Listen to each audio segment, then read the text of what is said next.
Good morning, good afternoon, good evening, wherever you are in the world. Welcome to Say Goodbye to Crazy, though you would not know it by the absence of my lower third that says Say Goodbye to Crazy. We are having bizarro land Google tech issues. You'll also notice that we're quite late for this hangout, on the order of a Richter scale magnitude something or another. Just been a hectic week this week, folks, but we are going to persevere, and brave souls that we are, we will pursue this hangout without lower thirds. Now, that's the kind of people we are.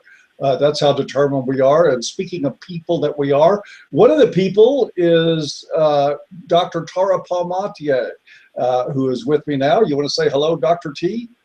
Hello, everyone. Apologies for our lateness. Yes, apologies indeed, but we will still deliver the product. Okay, we're going to have a nice little chat today about celebrations. If you've been to your grocery store lately, you have noticed an explosion of flowers. You may have even come in, like I did, to a grocery store where there were maybe 400 or 500 balloons strings hanging down at the entrance that you had to wade through. It made me want to pull out a machete and start hacking like I was in a jungle to get through all those balloon strings. But it is the celebration of Mother's Day, which is coming up Sunday. I believe it is Sunday, isn't it, Dr. T? Yes, it is, which is also the day our book, Say Goodbye to Crazy, is going to be going live. It's been on pre-order now since Valentine's Day, a very auspicious time to start that sort of thing, and it is going for the live release on Mother's Day.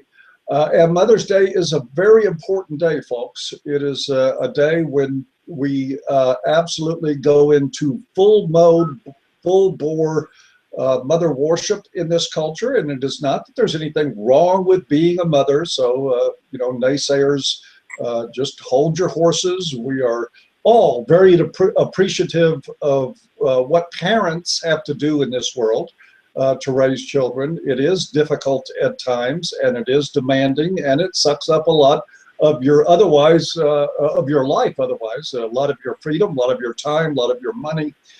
It's a really important job in this world to raise children. We notice, though, that there is a huge difference between Mother's Day celebrations and Father's Day. I've never entered a grocery store and seen that they've even taken notice of Father's Day. But more importantly, not all mothers are like that. Not all mothers are the kind that we want to, fill up helium balloons and buy cards and flowers and say, thanks for being dear old mom. In fact, for some people, mother is a figure that is not so much like a mother, but more like an emotionally incestuous dominatrix in a relationship with a child. Smother. I'm sorry? A smother. A smother. Yes, and a mother who says, really, in the end, your job is not for me to take care of you, but your job is to take care of me. Your job is to be there for my emotional state. This is particularly difficult for men who get put in the role of emotional husband to emotionally incestuous mothers. And often this behavior, this characteristics follows them for life. They will find the mother making demands long after they're married, mother waging a war between her and the wife for who's going to actually be in control of him, and mother constantly needing to a point that it never stops, and the individual is never really allowed to grow up and individuate. Did I miss anything there, Dr. T? Not at all, although I would add this also affects daughters of mothers like this, where you end up becoming her confidant, her bestie, her peer, her therapist. And oftentimes when the daughters of these types of women begin to sexually mature, the daughters will be seen as sexual rivals. I just, there's just this, I feel the cooties crawling down my veins on that, Dr. T, but it is so sad and unfortunately true that, yes, if you're Jerry Springer bound, and a lot of people are, unfortunately. There's a lot of that where the mother and daughter are actually sexual competitors. And this is because the mother has put it this way. There's no other person can set up this sick dynamic where she is the competitor. Daughters don't choose to be sexual competitors with their mothers for the most part. It's the other way around. And most aren't even aware that that's happening as it starts. Although it can start much earlier, where mom is jealous of dad and daughter's relationship and feels threatened by it. But it typically seems to get worse in pre-adolescence when girls are starting to sexually mature. And not that anything is going to happen with their fathers, but just that they're going to start getting male attention, and they are youthful. And mother in that case is like, wait a minute, I'm the one that gets sexual attention in this situation, not you. You're the child. I'm the long dreaded object of sexualization that we hear so much negativity about in the world. These are actually mothers who will compete with their daughters in order to be sexual objects, which is just twisted beyond my ability to express. Yes. So I didn't want to leave out all. I think I would like. Well, we can focus more so on men, but they're all sons and daughters of these types of mothers get a real raw deal and have issues. And there are group forums for them. There are lots of websites to help adult children of narcissists. They're ACON. I don't know if there's something similar for adult children of borderlines, ACOB, but there certainly should be. There sure should be, and maybe to put the icing on that cake, Dr. T, I'll recount a story from years back in my personal life of knowing a woman who had a very controlling mother who demanded that her daughter come pay attention to whatever crisis that she was in. She expected the daughter to drop her life no matter what was happening and come take care of mommy. And one of her techniques for that control was to threaten suicide. Mm-hmm. And if you don't come take care of me, I'm going to kill myself. The woman went to therapy, and she finally, after about a year of work, got the courage to tell her mother no, and she killed herself. Kind of like Mary Richardson Kennedy. Absolutely mind-boggling. Now, again, and I don't want to dwell on this from the female, and this is not really a female perspective because that scenario could happen to men just as well. But the point here is that the damage from that didn't belong with this woman. She carried that feeling of guilt about her mother's suicide, I'm sure will for the rest of her life. To some degree or another. And that was the intention. That was why her mother did it. Yep.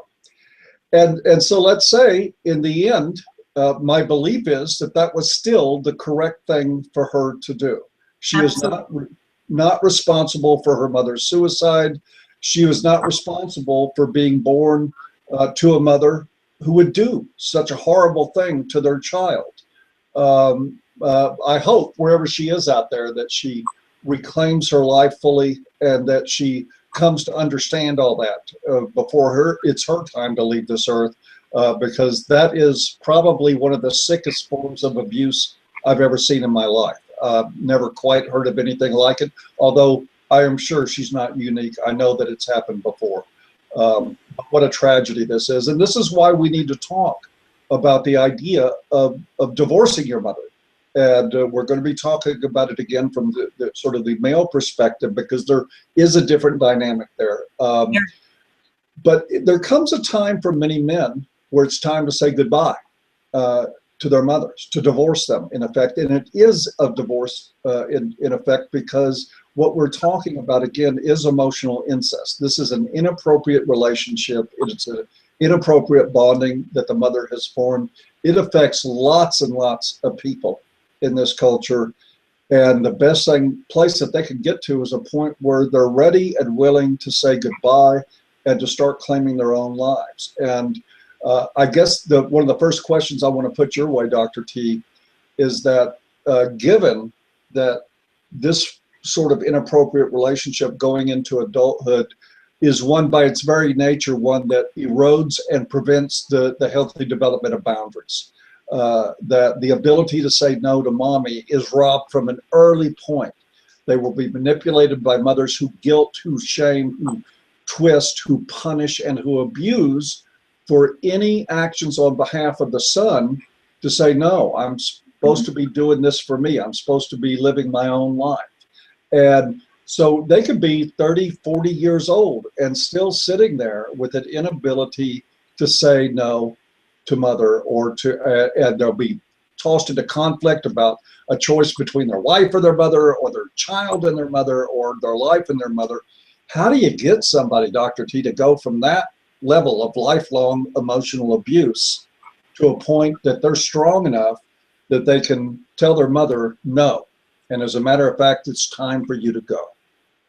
Right. Well, and I want to add to that it doesn't necessarily have to be their birth mother. Birth mother could be gone, but they've married a version of their mother, and that's still happening. Or mom could be alive, but what that kind of a mother does to her son is basically teach him that it's not okay to say no to the important female figure in your life, to the primary female love figure, that it's your job to make her happy, make sure she's okay, make sure she's wanting for nothing, make sure you don't displease her in any way, cause her any kind of problems, that you are a perfect mirror for her, that when she looks at you, you're just reflecting back to her that she's wonderful, and even when she's not.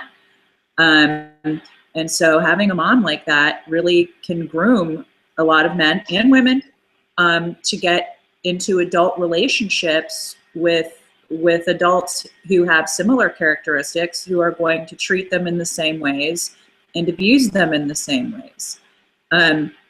Part of the work that I do, one is you need to identify what the source is, that it's coming from mom, because even if mom is dead, when they are trying to set boundaries with their wife or their girlfriend, they're essentially having to stand up to mom or her, her ghost, her legacy, which is also why it's so hard for some of these men to file for divorce and get away, because they are disobeying mom. They are not following her orders. They are not complying with her, and and if it does go back to that childhood stuff, that's essentially breaking some really serious taboos. Now, when you couple that with sort of this cultural deification we have of mothers, so let's say it is the birth mother that a man needs to make a break with, or a woman. And you do, let's say you put some distance in between you, either you go no contact with your mom or you seriously limit contact. What do you mean you don't talk to your mother? Oh, but she's the only mother you're ever going to have. Oh, well, she just did the best she could. Oh, it couldn't have been, but she's your mother. And so even if a man or a woman is strong enough to put the necessary distance in place between a really abusive monster, forget mother, they will often get a lot of pressure from society, from their own family members, cousins, aunts, uncles, who perhaps even know what happened, but still, she's your mother. Where they get guilted and pressured into maintaining contact with somebody who had abused them as a child, and the abuse doesn't stop when you're an adult. It does not stop. It might change some form. It might change forms, like, if there was physical violence,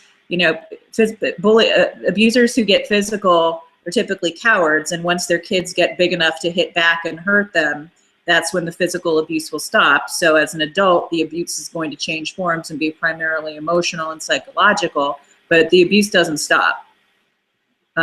So even if these guys find the internal fortitude to be able to do what they need to do to start living their lives for themselves, they can get a lot of pushback, which I also want to add, doesn't happen to the same degree when an adult son or daughter tries to put distance between themselves and an abusive father. That's oh yeah, oh that's a yeah. You go girl, you go guy. If you've got an abusive father, emotionally abusive, physically abusive, sexually abusive, whatever level of abusive there, if it's your father, you end that relationship. Yep, end it. And matter of fact, you'll get a message that there's something wrong with you if you don't end that relationship. And with mothers, you'll get a message that there's something wrong with you if you do. And that I think speaks to what Dr. T just said, that we have, for lack of a better term, actually we live in a culture that is emotionally incestuous between mothers and particularly sons, because you're viewed as the little man, the secondary protector alongside the father. I know when I was growing up, Dr. T, that, excuse me, that the idea of disappointing your mother was a very big deal when it came to life in the home. That's how we got to terms like, you wait till your father gets home. And why we had a double set of standards that, you know, you might disappoint your father, you might upset him, you might even get mad and say something disrespectful to him. But if you said something disrespectful to your mother, not only would you feel tragically guilty, but all those around you, even age-appropriate peers in their teens, were likely to turn on you if they perceived that you brought harm to your mother. And of course, it's easy enough in this culture to be perceived as bringing harm to your mother by simply disappointing her and not doing what she says. Not just with your father. I know of cases where older brothers were used as enforcers to deliver physical punishment if mom was disappointed or disobeyed, or you mouthed off to her, where older siblings would, you know, beat up the younger siblings for doing that. So it was in which case it's, you know, mom had a whole system of enforcers.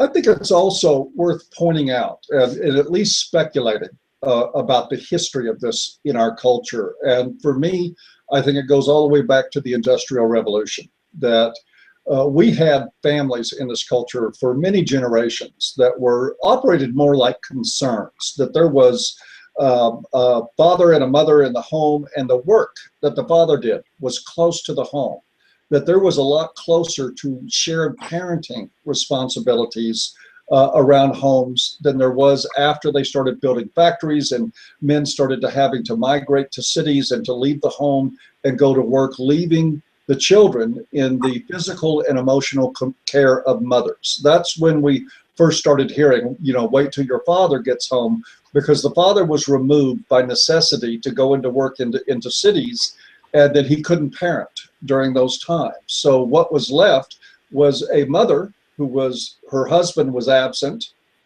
but her sons were there, her children were there, and they in many ways became emotional caretakers for mothers in that scenario. So this is not like pointing the finger just at mothers. It's a cultural phenomena that has a lot of history behind it, and today it's gotten to the point that, of course, like every other problem that's been exacerbated by modern culture, this one has gone off the deep end to where we have gone into a blind culture of mother worship. I would like to get the numbers on how much money is spent for Mother's Day. I bet it rivals Valentine's Day, or even sure. Huh? I'm sure it does. Yeah. And I also noticed that that's the 2 days of the year that you get a jungle of balloons and flowers when you go in the grocery store, is one for women who may or may not be mothers, and one for women who are definitely mothers.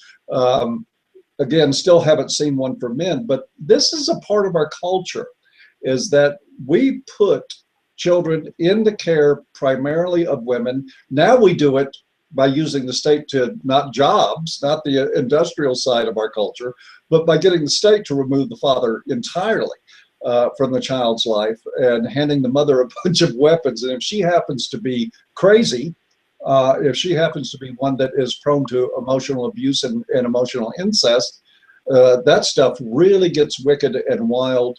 And that's where a lot of guys, I will venture to say, will end up talking to Dr. T, because she's absolutely right.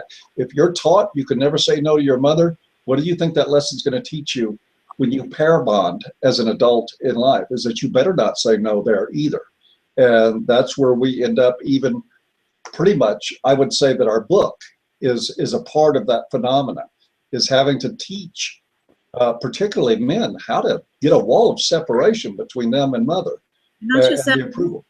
And the other side of that, and this is something we don't typically cover, but,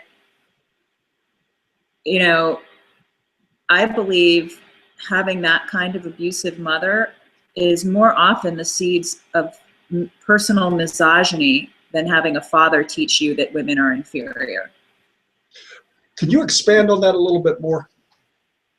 Sure. Well, if your mother is horrifically abusive, it's, you know, when anybody's mean to you, let's say there was, you know, I'm not making this into so let's say that there was a redheaded kid in school who was the bully, like Scott Farkas in A Christmas Story. So for the rest of your life, you kind of have a negative transference with anyone who has red hair. Because well, gingers are evil, but I digress. We wear the gingers, but because, you know, the horrible Scott Farkas, for anyone who doesn't get that reference, it's from a movie called The Christmas Story, which I love. So let's say you're horribly bullied by this redheaded boy, Scott Farkas, when you're a kid, and so for the rest of your life, you kind of are wary of people with red hair, or it could be brunette or blonde, or people who have freckles, whatever the issue is, or it could be race or religion. So your mother, the person who is supposed to, one of the two people who are supposed to love you and protect you and take care of you, does anything but that.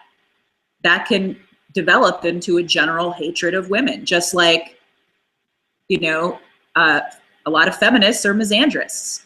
And I think it can be taught. The distrust and hatred of a group or a gender can be taught, but sometimes it's the result of having been horribly harmed by someone who has those characteristics. So what you're saying is, and I happen to agree with you entirely, that in many cases when we see what appears superficially to be simple misogyny, which people rarely try to analyze past that point. Once they hear that you're a misogynist, then that's all they need to know. It's like saying that you're a pedophile or that you're an axe murderer. They're not really too interested in how you got there. Right. But for those of us who are interested in how you got there, abusive mothers is a very strong part of that phenomena happening, just like when we find that very frequently with men who are in prison for rape, the ones that actually did it anyway, we find a history of sexual abuse at the hands of women.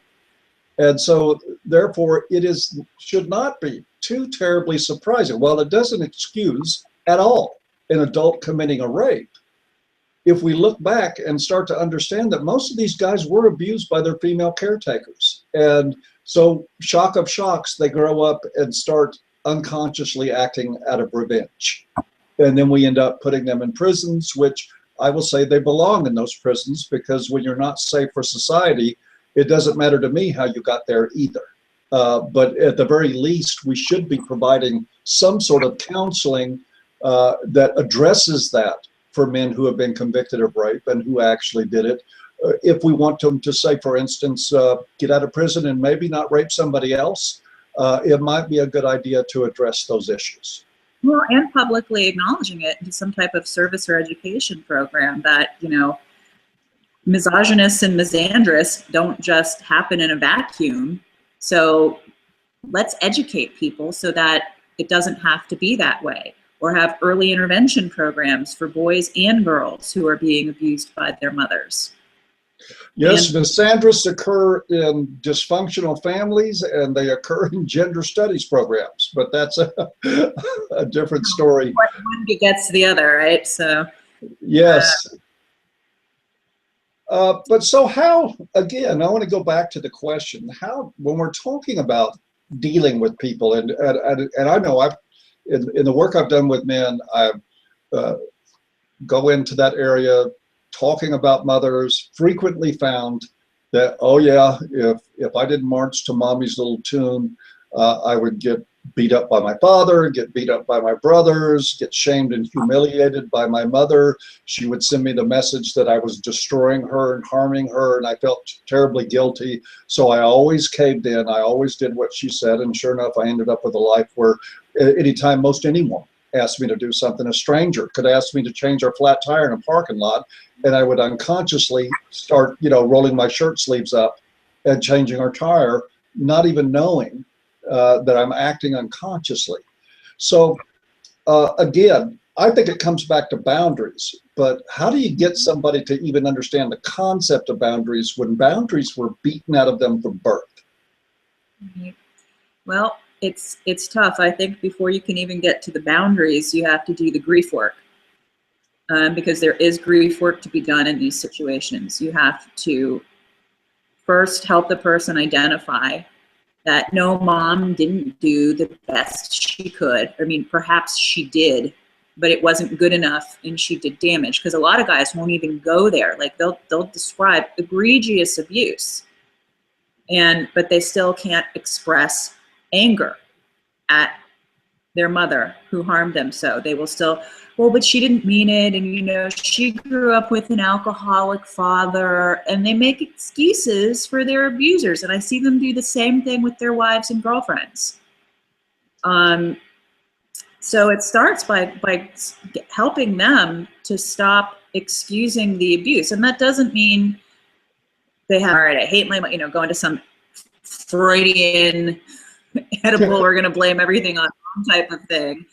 But I do believe it's important to get in touch with that anger that most of them were most definitely not allowed to express when they were kids or even as adults towards their mother for the way they were treated.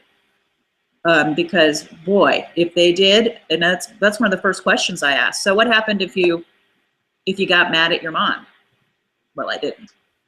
You just didn't do that, or because the one or two times that they showed anger or pushed back and tried to have a boundary, they either got it beaten out of them or the emotional and psychological equivalent of getting it beaten out of them, where they would be ignored for days, sent to their rooms, or had privileges were denied, or they showed preference to the other siblings. Because it's not uncommon for mothers like this, and you and I, Paul, were talking about this the other day, are moms who pit siblings against one another, and then there's the golden child and the scapegoat child and the peacekeeper child, and there are all sorts of roles that the kids play in these kinds of messed up families of origin. And mom will play her children against one another. Yeah, let's talk about that. I kind of veered to a different topic there. It really isn't. I mean, it's related, and let's just take a moment to address that for a moment. And you don't have to crack out a book on family systems or any of this stuff to understand this. But what we know fundamentally is that in dysfunctional families where there's this kind of abuse going on, that children tend to assume roles rather than individuate and become who they're supposed to be. Some of those roles, and those roles all serve a purpose in the family. You have what's called a family hero, and that child's purpose is to give the family pride, a sense of dignity and accomplishment. That's the child that everybody points to and says, look how great Timmy is. He did this. He's an Eagle Scout. He graduated cum laude. Whatever, a sense of accomplishment. These are often people that are driven to success, and they're often family heroes are very, very successful in many cases. You know why? Because they have to be, because they're driven by their family role, and not succeeding is a source of shame for them because they've been groomed all their lives by one or both parents to give the family dignity. Another role is called a mascot. A family mascot is a lot of them mascots turn out to be comedian, because what they do is they break the tension in the family created by the dysfunction by being humorous. They find fun in anything. They are the class clown. They are, like I said, they grow up to be comedians, and they relieve tension in the family. Then you have a family scapegoat, and their role, unfortunately, is to point out that everybody's living in roles.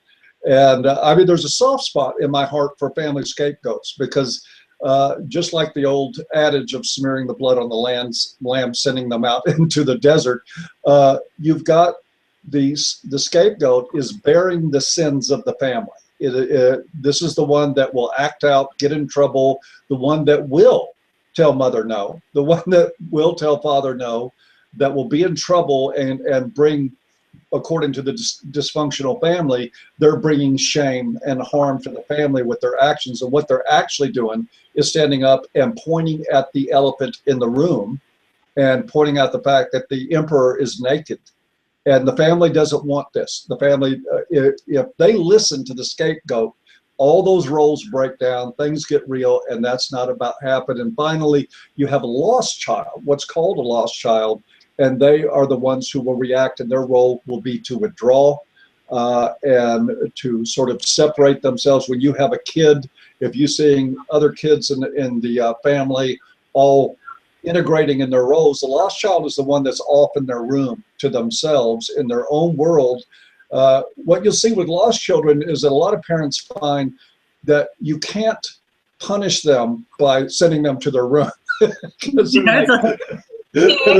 They're like, we, okay, yeah. Yeah, it's like, okay. Okay, I better get a C in math again the next semester because I get time in my room. And these are roles. And what you find is that if you push into one role, if things start changing, then it's like John Bradshaw described this as a big mobile, that the family was like one of the mobiles that hang over a baby's bed. And if you tap one part of it, it necessarily affects the others. And this is part of family systems theory too, that you can't have one person in a family change without impacting everybody. That's right. And usually what will happen, I mean, depending on which researcher or systems theorist you're reading, I think it's Salvador Minuchin who talks in terms of you'd call the family scapegoat, if you go into therapy, would be the identified patient. And as you go through the family therapy, what comes out is that this kid is not entirely the problem. The problem is an unhealthy family system, but this kid is acting it out, and he gets to carry the blame for what is ultimately an incredibly toxic, dysfunctional family system that is being generated by one or both parents. And to credit the family scapegoat, what you will find is that in very severely dysfunctional families, they are often the only one or the one who has the greatest chance of escaping the dysfunction. Right. That they are the one that eventually will say, you know what, I've had enough of this crap. I'm out of here. And that is a healthy move, folks. That's not an unhealthy move. When you see somebody shunning their own family, you can say, oh my, what a horrible person that is. Look at that. He rejected his mother. He rejected his father. He rejected his brothers and sisters. That may be the healthiest act that this person has ever committed in their lives. And that can be their first step toward freedom and actually individuating, because as long as they're acting out as the scapegoat, of course, like the hero and the mascot, the lost child, they're still connected to that sickness in the family, and they're still reacting out of it. But once they individuate away from the family and they start seeing, wait a minute, this isn't good for me to stay here. These people are not listening. I can point it out all day long, and all that they're going to do is react by rejecting me and punishing me. Then you can have some chance for progress. So if you're a victim of emotional incest and your mother has been controlling you and you're a family scapegoat, consider it a good thing, because it's a hell of a lot harder for a family hero to get out of that than it is for a scapegoat. That's true. Although, and I've seen this too, where the family scapegoat, this is really unfortunate, the family scapegoat who still desperately though wants that approval. Yes, and that is part of, again, nobody gets to escape the work from this. I mean, if you want freedom, you're going to have to go back, like Dr. T said, you're going to have to deal with the grief work and do that. But it is certainly possible, while some of the effects will probably last in your personality for your life, there is a real possibility to get out of that and to start removing yourself from all the struggles over it and for approval seeking from people. Because, you know, one of the things also I don't want to forget to mention is that families find a way of balance. If you're a scapegoat and you leave, the family will elect another child to be the scapegoat, will they not, Dr. T? Yep, and guess what? Lost child, you're it. That's right. Because it's not going to be the hero, and it's not going to be the one that's functional enough as the mascot to break the tension in the family. It will be the child that has withdrawn, who the family will suddenly find all kinds of things wrong with about 10 minutes after you leave as a scapegoat. It happens time and time again, over and over again. You can set your watch by it. Dysfunctional families need people to blame for the dysfunction so they don't have to look at it. And that's what it essentially boils down to. That's right. To go back to the first question you asked before I took us down another path, you know, so you got to get in touch with that anger if this has happened to you. The anger that you were not allowed to feel or express or had to sublimate or displace into something else as a child. And feel that anger and be able to say, without minimizing it or qualifying it, the way my mom treated me, the things she said and did to me was not okay. It was wrong. And I have a right to feel how I'm going to feel about it. What you'll find too when you get into that process is a very strong urge to backtrack. I know in the many discussions that I've had with people about their dysfunctional, abusive mothers, that when they finally acknowledge the abuse and start talking about it, once they get too far in the feelings, or you ask them, how do you feel about the fact that your mother had you sleeping with her because she didn't want to sleep alone when you were 14 years old? They will start getting into the anger and the grief work of that, and then all of a sudden, here comes, they'll do the rescue. But you know, she was just doing the best she could, and they're correct in that. But I think part of the trick, and it's hard to articulate this, I think, in a way that really makes it clear, is that you've got to get to a point where you say that was wrong, period. There's a period at the end of that sentence. That doesn't mean there wasn't good parts to your mother. That doesn't mean that she was all evil. And it doesn't mean that you have to rescue her from the truth. You don't have to follow every negative statement about a parent with, but they were just doing the best they could. You can talk at other times about the good things that they did. We find frequently that these parents do good things. But if people can't say, what my mother did was wrong, without a period at the end of that sentence, they're not finished with the work. They need to keep pushing until they have the ability to do that. And then they can say anything else about their moms they want. And of course, people can do whatever they want, regardless of what I say anyway. But the fact of the matter is my opinion, that people that can't complete statements, and that's one way to measure what you're doing. If you can't complete a statement about the dysfunction in your family without immediately following it up by rescuing them, then you have a good marker there that tells you, I'm not there quite yet. Exactly right. Because until you can get past that point, you're going to continue to make excuses for people who mistreat you, exploit you, or abuse you in some other way. And you'll find that. And that's not how you develop boundaries. No, it's not. And you will find that. You'll find that every time, in my experience, that when you've got somebody that still can't face their family of origin issues. That you have a setup there for somebody that can be controlled by others. And right through the same sort of family pathologies that controlled them when they were children. And there are crazy people out there that can read that stuff and manipulate you with it. And the crazies that we write about and say goodbye to crazy are very, very skilled at doing that. That's you coming. Yes, absolutely. Smell you coming and know just what to say. How do you get a scapegoat to crave your approval? You give them just a little bit. And or then you start off by love bombing. And for a scapegoat, my God, that is like coming out from the cold winter into a warm, delicious bath. Yep. It is a feeling that everything in your childhood, finally a validation that everything you had anger and hurt over as a kid, well, somebody sees me different than my family, than my mother.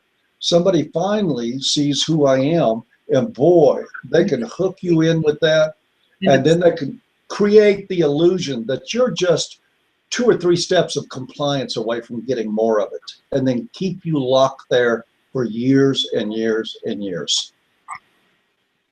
In drug addiction, we call it chasing the dragon. People get that first hit of heroin, and it's the most amazing experience of their life. They never get that experience again using heroin, but they will chase it over and over and over again, trying to look for it even to the point of their graves. And, you know, once that early seduction love bombing phase is over, you may see remnants of it come back. That's typically when you've reached your limit and the abuser senses you're reaching your limit, or you've said, I don't want to do this anymore. I'm probably let's talk divorce. Then your abuser will give you a taste of that original love, flattery, attention, etc., that you experienced when you first got together. But again, that's just to get you back on the hamster wheel of forever trying to get that approval and love that you so desperately want. But once that initial seduction or love bombing phase or honeymoon phase, whatever you want to call it, is over, there is no going back to that.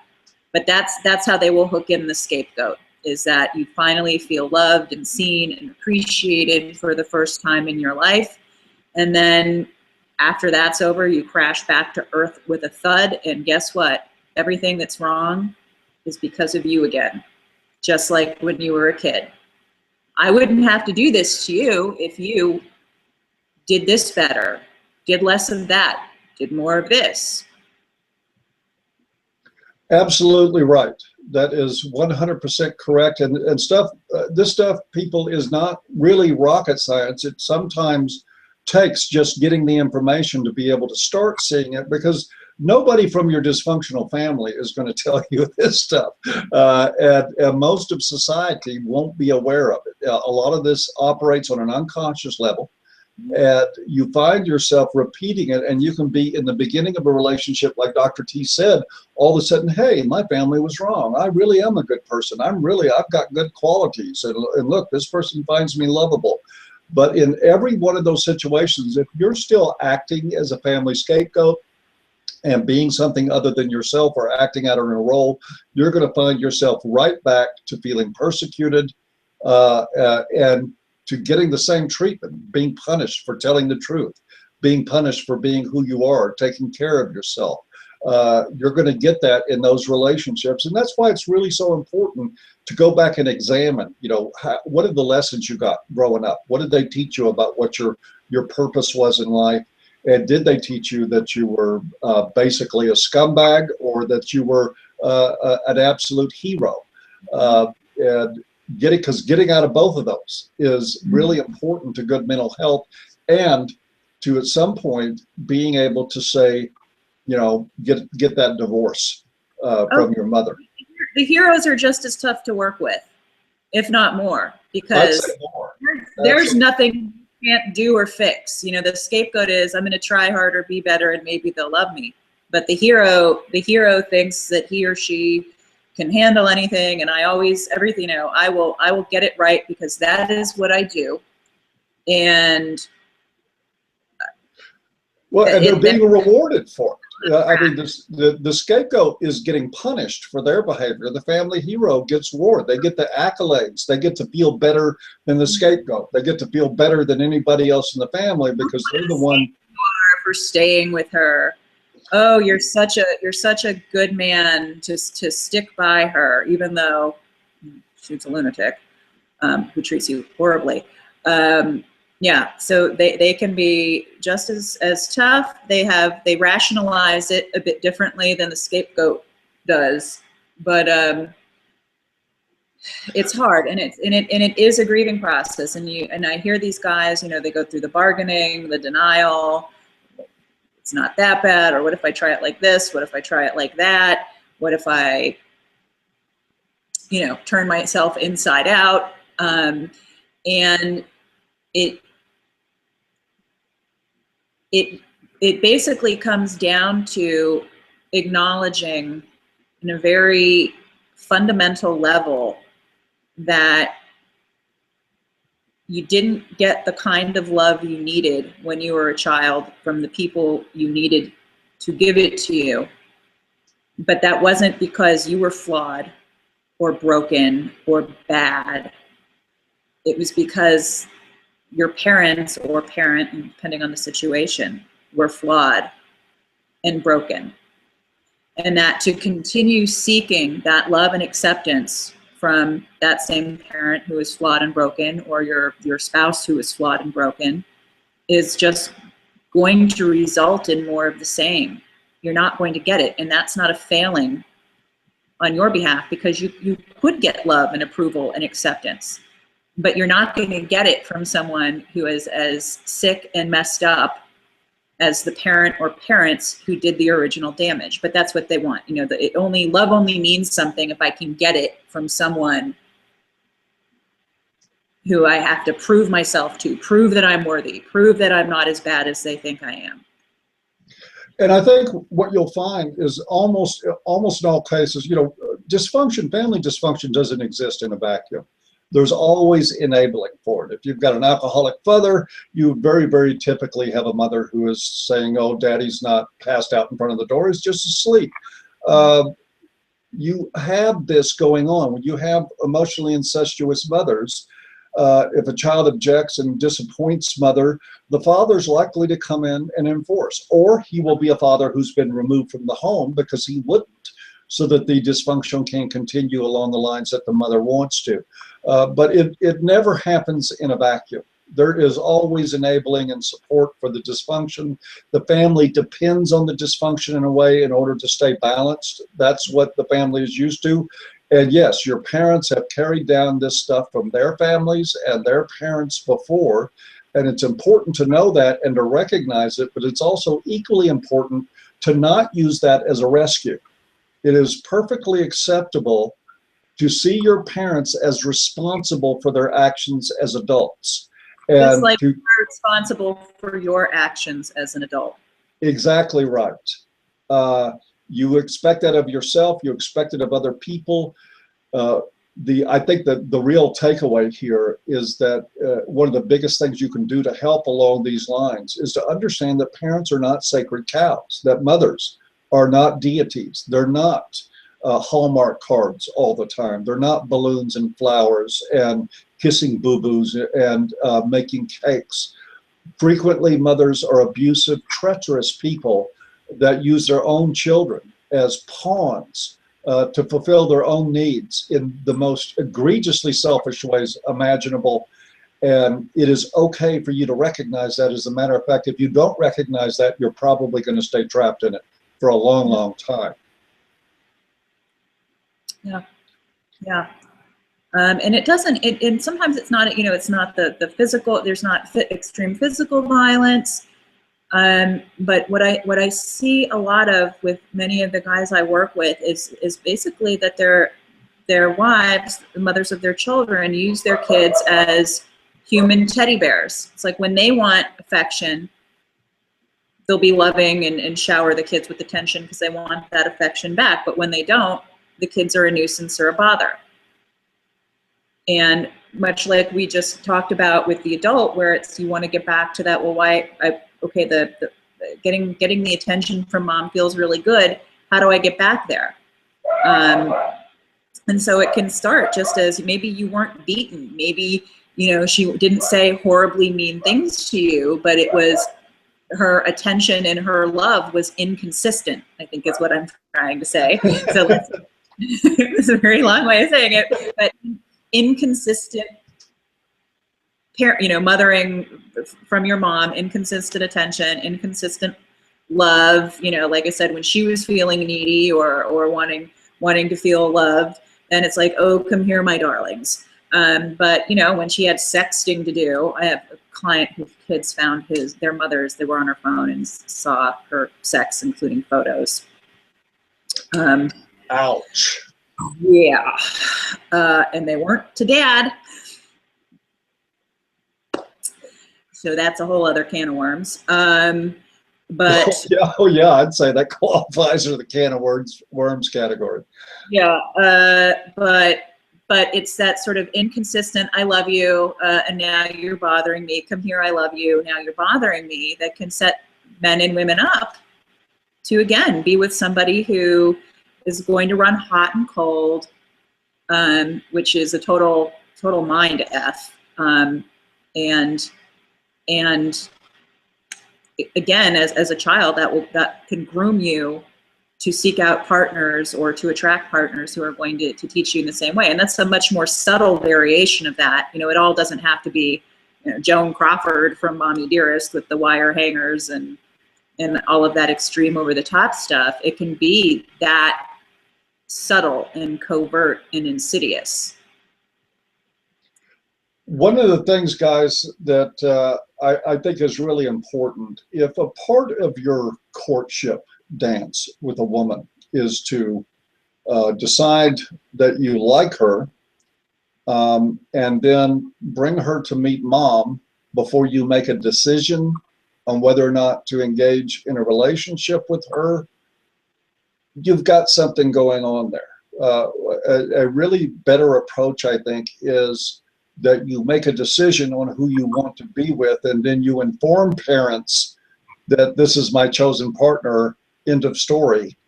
The discussion never starts, much less continues. But I do know a lot of men that can be in their 40s and still parading a potential girlfriend in front of the family, particularly the mother, to gauge reactions to see if this is going to be okay. So if you're in your 40s and still getting mommy's approval before you enter a relationship, in your 40s trying to get mommy's approval, you're probably never going to get it for a girlfriend. And I will say, when I was living in Manhattan, there were men who I kind of put them in different categories, and one was will not have a significant relationship with a woman until after his mother dies. And that is one way to get that divorce. But I tell you what, it's a hell of a long wait. In many cases, you know, I know guys in their 60s whose mothers are still alive. And so if you're waiting for mommy to die in order to be who you are. Oh, I don't think they would say that. But that's what I determined after talking to them. Well, yeah, but there are some guys, I believe, that will say that, that will basically decide they're going to wait. I mean, this is, you know, one of the things we find with gay men about coming out is that many times for these guys, and it may be different now because society is changing, but I know that it used to be a pervasive pattern for many guys that they would not even recognize their own sexual inclinations fully until the parents were dead, because that would allow them finally to feel like they could operate without shame. And this is how powerful the parental bond and influence can be. I mean, don't ever underestimate, no matter what your age, that your family of origin influences, even if you've done the work, even if you've done the grief work and really developed healthy boundaries. The way you were raised will impact you the rest of your life. And that's why it's really important and possible for you that if you've got a mother that you have to emotionally divorce from, that you get started on that work as soon as possible. Either that or accept that you are electing to live most of your adult life as a pawn for her emotional pleasure. And that is certainly every human being's right to choose to do that if they want to. I don't think it's particularly sensible. No, no, it's not.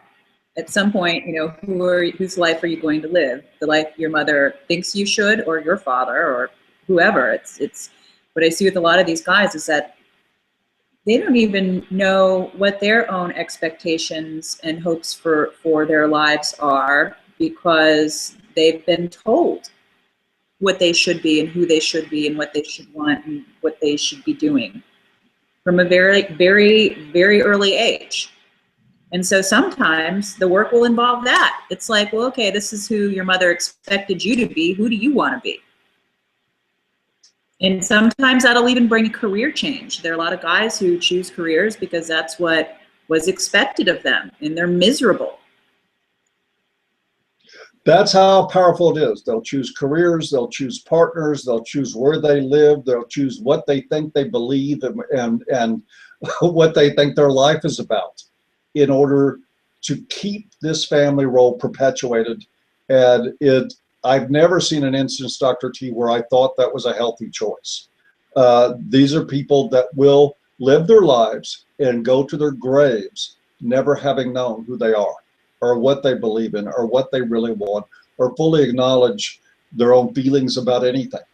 Sure. They will be absolutely programmed zombies that will be carrying on the family tradition until they go to the grave. And they will also pass that down to their children, who will be faced with the challenge at some point in their lives of who they want to be. And they won't feel like they have permission to do it. And this is why we opt for accountability, that you're an adult too. You have to take responsibility for whether or not you choose to continue to live this way. And I see that very quickly our time has just evaporated here. This seemed like it passed in. Stephen. Yes. So, go ahead. Well, I did want to add one thing to that. Sometimes when let's say the mother or the father, whomever is the issue, actually passes away, what I've seen some folks do with these issues is that they'll transfer that onto another person, and not necessarily a spouse. I'm thinking of one particular case. He wasn't a client of mine. Actually, this was the guy who I mentioned an episode or two ago, who said he tried dating elementary school teachers because he thought they'd be super nurturing, and then he was going to give therapists a try because he believed that would mean that we wouldn't have any needs, and I could spend all of my time focusing on his needs. And his parents were no longer in the picture, but he transferred that on to his psychologist, or I think it was his psychiatrist. And he was telling me about the therapeutic relationship he had with this guy. Bizarre, like he was getting restaurant recommendations from him, like all sorts of boundary violations. I was like, this is really weird. But he had clearly put this guy into a parent figure, which isn't unusual, because sometimes your role as a therapist is you're going to act as the good parent and give your client the attention, the positive reinforcement that he or she didn't get as a child growing up. So sometimes that's natural, but that's good and healthy and what the therapist should be doing. But this was really weird, and it came to the time where we were discussing, okay, are we going to move this to where there's going to be physical intimacy? And he said, I have to get permission from my shrink first. And I was like, should you be asking me? I shouldn't be laughing, but whoa. No, and I will say I think I was maybe 30 or 31 at the time, and I was like, okay, this isn't going to work. If he had been a little less handsome, I might have bailed sooner if he wasn't as good looking as he had been. But I was like, okay, this is even weirder than having a mommy he's got to check in with. Like, he's got to check in with the shrink. Yeah, so it doesn't even. Red flag of the week, folks. If your date says I have to check with my shrink before we can sleep together, yeah, that's not so subtle. But my point is that it doesn't even have to be the actual mom or dad. That can be if the person hasn't done the work, they may transfer that onto someone else, and that's not healthy either. Nope, it's not. That's why the option, don't wait for your parents to die. If you have to divorce your mom, do it while she's alive. Do it while you're alive. Do it while you still have time to enjoy your life. Well, Doesn't mean that it's a psychological emancipation. Yes, it is. It is the only way you grow up. You have to do the work for yourself that if you'd had healthier parents, they would have helped you do, which is to become your own autonomous person. I could not agree more. And with that, let me just add a couple of items to the end here. First, link in the low bar, already there, waiting for your click, if you would, please. And by the way, when we talked about these family roles, take a few minutes at some point and ask yourself about those things, about hero and scapegoat and mascot and lone child, and see if anything doesn't, those words don't ring a bell. See if you didn't see some of that in your siblings. Because if you were a scapegoat, I'm going to lay odds that there was a golden child in your family as well, and you know exactly who they are. And sometimes you can play multiple roles. Like if you're an only child, you can go from golden child to scapegoat.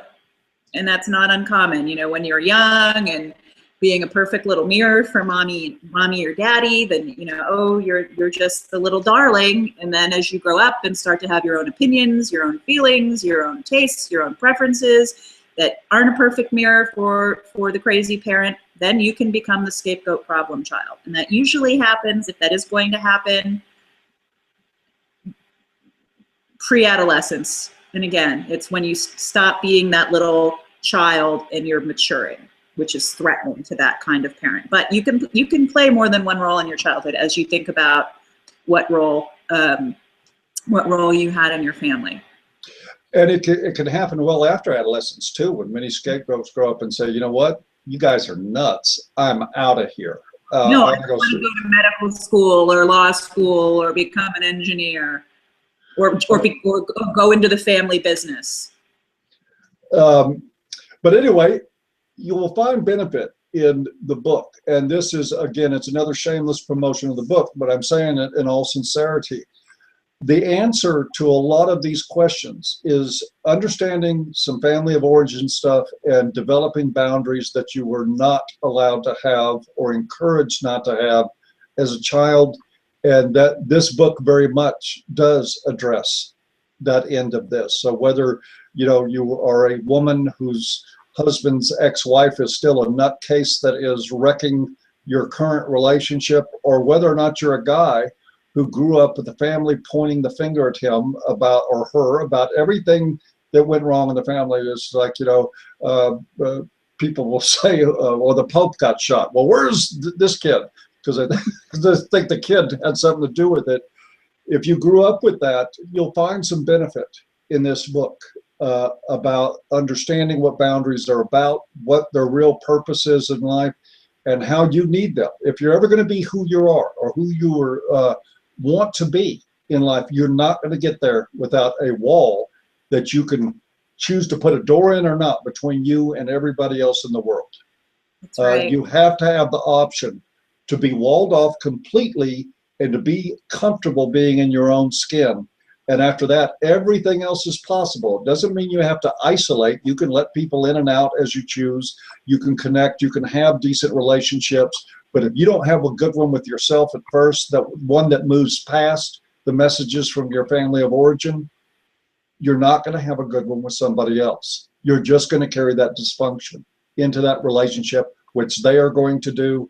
And then you get messy again. Then you end up having to buy the book instead of buying it as a possible remedy instead of an ounce of prevention, which is a lot better in the end. Also reminding everybody, October the 29th and 30th of this year, Houston, Texas, the second International Conference on Men's Issues. Tickets are on sale now.